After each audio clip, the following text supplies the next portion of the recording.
Look, good morning, good morning, good morning. And I know you can put some smiles on your faces now. I've been flying for 26 hours. I know you can smile. Let me thank Bob. Let me thank you and for your comments. You certainly have established the ground floor for why we are here this morning. It's a very important morning. Um, Look, when I came in office at the beginning of the year, and I was sitting at a church service on a Sunday morning, and there was an announcement being made about Houston's summer youth program, and it said 400, I think it was 450 slots for Houston summer youth program, and I said, oh man, 450. This is the fourth largest city. That's not a whole lot. And these were positions that were being offered by the city of Houston. And then came in and was talking to my staff about let's see how quickly we can increase that number for this past summer. And Juliet, the Patch, and Emma Laws, and Jan Cheeks from HR, and a number of individuals from the city kind of got together and started working on it. And I think we all quickly discovered how difficult it was going to be to try to get those numbers up in a couple of months. Certainly appreciative to the number of people and businesses and others that did step in, but it was still not I think where we wanted to be. But any additional job beyond that was already set was a plus. So very grateful to everyone who stepped up. I certainly want to thank the Great Houston Partnership for their Upscale Houston program. Certainly want to acknowledge that. There's another program that the Great Houston Partnership has given leadership to in Early Childhood Matters. I want to thank them for those programs. But let me just quickly say that this is an extension thereof. And that education continues, whether you're in a classroom or outside of the classroom, education continues because our kids are steadily learning. And one of the things that we emphasize, and since I've been mayor, is not about just building complete streets, but establishing complete communities, complete neighborhoods. And let me tell you, you don't get there by attending to all of the needs that are within these communities, because there are certain things that are essential to having complete communities, and that is meeting the needs of our young people in neighborhoods that have been in many ways overlooked for a long period of time. And so we put together Our Houston Youth, and that was the program that to try to increase that number of 450 jobs even higher. But the reality is, and I think all of us know in this room, is that the city of Houston, City Hall, does not create jobs. The governmental arena in of itself, is not the job creator. Now we can certainly work to try to incentivize, and we can hire some people, but when it comes to job creation, that's pretty much we're looking to the private sector to do just that. And so in order for the program to really work, it means that the private sector, the business community, must buy in. And in order for the business community to buy in, it can't see these kids as those children. It has, the business community must see these kids as their children. And if these kids are not perceived as their children, then they're not going to do very much for those children. And I think for many of us in this room, I know when I was in the legislative sector and we would talk about education, it would always be in terms of those children. Well, as long as it's those, then the response is not going to be great. In the city of Houston, these are our kids, and they are beautiful kids, and they are smart, and they are talented, and they are creative. And if given the opportunity early, and that's why I want to borrow the concept early childhood matters, if we can interact with them early, then we can save so many of them later. And in addition to getting to them in pre-K, we have to stay with them all the way through, which means it doesn't make a lot of sense if we educate them early in terms of reading, writing, and arithmetic. But when they get a little bit older and they start looking out, and there are certain things that they want, certain things that they need, certain things that their families, their moms or their fathers cannot provide, or they simply want to work, if we don't provide them those opportunities to work, then we are still missing the mark, and we don't have complete communities.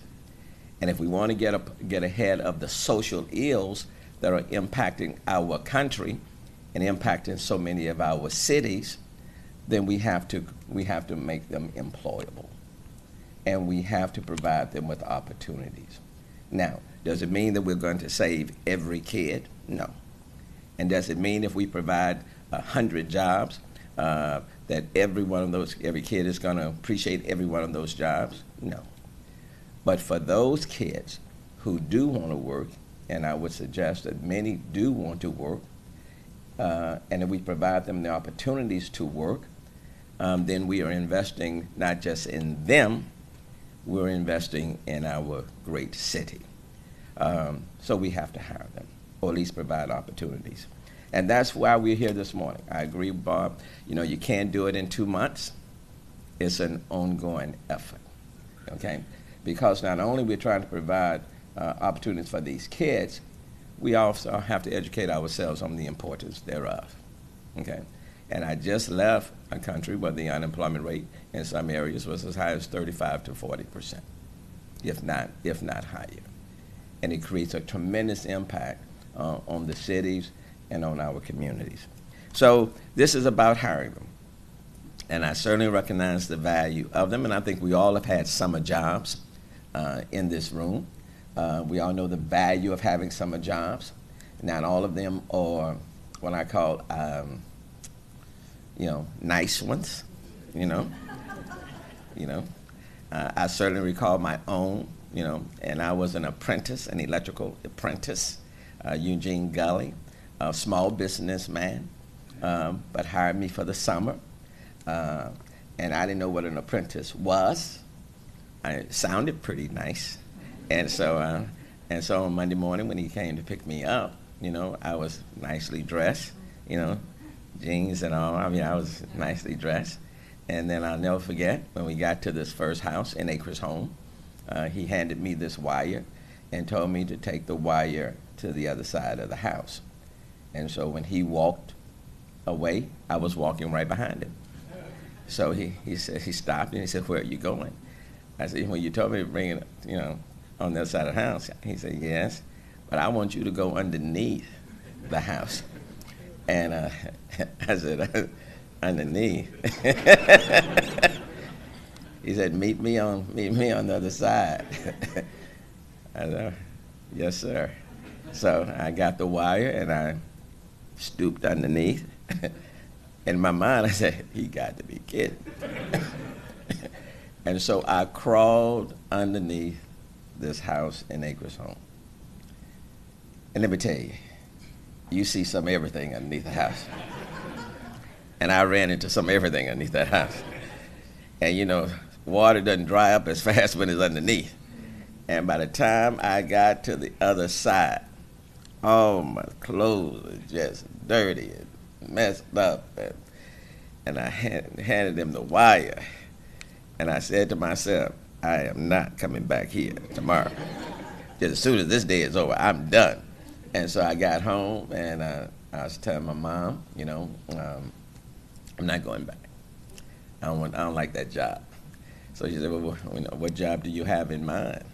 I said, "I don't have. I don't like that job." So she said, "Well, okay, then how you think you're gonna make it?" And told me I didn't have the luxury of picking and choosing. Okay, so the next day, got ready, and I was back out again. And this time I went through he put me up in the attic, told me to take the wire across. I already had an attitude I had an attitude from the day before. I still had the attitude the next day. And then he said, you know, go up in this attic. Got all that heat up in that attic, and I had this attitude, and I just walked right across that attic and dropped right down in this lady's kitchen and hit her table. And Eugene Gully, Mr. Gully, he comes in. He looks up at the ceiling, looks up at me, and he said, well, I'm just going to have to take this out your check. I really had attitude. But the point I wanted to make, I learned a great deal. Number one, I learned that, hey, you know, it may not be glamorous, but you got to do it. And then I learned, get my attitude right, because he said to me, young man, your attitude is bad. Okay, and I'll never forget that. You know, I said, your attitude is bad. You know, I've done everything that you've done. Okay, so get your attitude right. And number three, you know, he said, you know, when I tell you to do it, your job is to do it. Of course, when I got home, my mom reinforced that even more forceful than he did. But the point is, you learn by doing. And if you don't provide kids with the exposure, they'll never learn. And it's not just the skills they learn. They also learn how to keep their attitudes in check, and they learn to be subordinate to those in authority. And if you don't get them to them early, when they get older and they have not been exposed, then you're going to have a product that's going to be very difficult to deal with. So you got to get them early, train them early, guide them along the way, and that's the value of the Summer Youth Program. So High Houston Youth was created to expand the city's summer jobs program to the private sector. During our first year, we received over 3,000 summer job applicants from 16 to 24-year-olds. We established partnerships with 57 employers, 43 were private, 9 public, and 5 nonprofits. We placed 670 youth in private sector jobs, earning at least $8 an hour. And I want to thank McDonald's for stepping up on so many different fronts. And offered more than 400 positions with the city for a total of more than 1,100 youth placed during the summer of 2016. Now, we are proud of the many partners who helped to make the first year such a success, but now it's time to turn our attention to next summer. My goal, and Bob, you're right, for this program is 5,000 jobs at least for our youth for this coming this coming summer. That's not enough when you consider that a lot. When you consider that LA did 11,000. Chicago boasted 25,000. Now they may have inflated their numbers a little bit, but that's what they said. And I'm calling on each and one of you in our business community to help us to get this goal by hiring and paying a higher youth summer applicant as well. And if you don't have a spot, we're asking companies to pledge $2,500 to sponsor youth salary, training, and benefits at a government agency or nonprofit. You can also directly donate to the program, and all the contributions are tax deductible. The program provides the local youth with at least a 7-week summer job or internship experience from mid-June through the first week in August. And in preparation for job placement, the young people will attend workforce readiness training 1 week prior to their start dates. Students will work up to 40 hours a week for 7 weeks, earning at least $8 an hour. The workforce program and the summer employment can decrease the likelihood that a youngster will drop out of school. They help to ensure we have an able and ready workforce, and they set youth on a path to long-term careers. And despite these benefits, less than a third of America's teenagers held a job last summer, and their participation in the workforce is at an historic low. And so there is an urgent need for employment opportunities, mentoring, enrichment opportunities, especially over the summer. And I want to thank, of course, the City of Houston, the Greater Houston Partnership, Workforce Solutions, our local schools, and our outstanding community partners. Look, we can do this. I mean, there is no question. We can do this. We have a large youth population in our city. Okay? But in order to provide them with the opportunities, We have to see the value of giving them a job. And we have to see the value of every single kid that lives in our community. And so I'm going to ask, there are a lot of businesses that are not here, but you are here. And so I'm going to ask, as over the next several weeks, several months, as you drive throughout our city, take the time to look at these young kids. Just take the time to look at them in all shades, colors, and sizes, okay? Take a time to look at these kids. And if you recognize value in them, then help them to reach their potential by giving them a job and increasing the number in our labor force. But take a look at them. And if we will spend as much time looking and assessing our kids as we look at the potholes in our streets, okay, then we will go a long way.